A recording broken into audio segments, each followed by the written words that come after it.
বন্ধুরা, আমি প্রণতি মালিক, কলকাতা, ওয়েস্ট বেঙ্গল, কলকাতা থেকে বলছি। আজ আমার রান্নাঘরে কী রান্না হচ্ছে দেখো। আজ শনিবার রান্না করছি, দেখাচ্ছি। হচ্ছে পটল ভাজা। পটল ভাজা করছি পাট শাক ভাজা। পাট শাক একটু সিদ্ধ করতে দিয়েছি, একবার তেলের উপরে দিয়ে দিয়েছি পাট শাকটা। আর এই পটলটা ভাজছি। হয়ে গেছে ডাল, মুগের ডাল হয়ে গেছে। এই যে আমার মুগের ডাল হয়ে গেছে, এদিকে ভাত হয়ে গেছে, ঢাকা দিয়ে আছে। আমার মেয়েরা তো তরকারি খেতেই চায় না, ওই জন্য পটলগুলোকে ভেজে দিচ্ছি।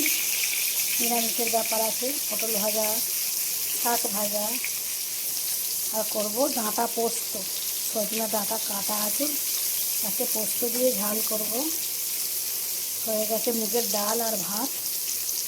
আপাতত এইগুলোই এখন আজকের মেনু, দেখতে থাকো। পটলটা ভেজে তুলে নিলাম, পটল ভাজা কমপ্লিট। ডাঁটা আলুর পোস্ত, শাক ভাজাটা হচ্ছে। ডাঁটা আলু শুরু করে দিয়েছি পোস্ত দিয়ে, দেবো হলুদ লঙ্কা হলুদ দিয়ে দিয়েছি। এবার পোস্ত বাটাটা দেবো, লঙ্কা হলুদটা ভালো করে নেড়ে নিই। এবার দিয়ে দেব পোস্ত বাটাটাই জল ঢেলে দিচ্ছি একটু। আদা, সর্ষে, পোস্ত, জিরে বাটাটা দিয়ে দিলাম।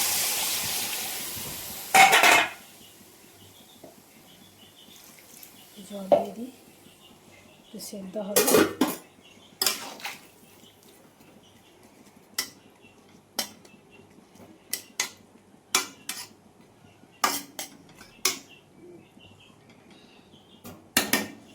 একটু পরিমাণে জল দিতে হবে। দিয়ে দিলাম সব মশলা, লঙ্কা হলুদ, আদা, জিরে, সর্ষে আর পোস্ত।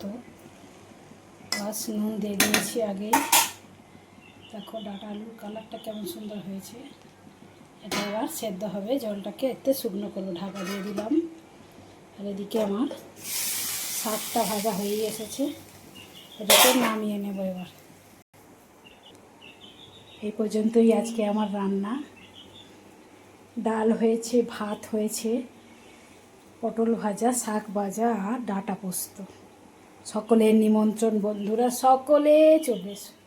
আর আমার ভিডিওটা ভালো লাগলে একটা লাইক, কমেন্ট আর সাবস্ক্রাইব। বাই বন্ধুরা। প্রচণ্ড গরম, মনে হচ্ছে বিকেলে বৃষ্টি হবে। সকলে ভালো থেকো এই গরমে, ঠিক আছে?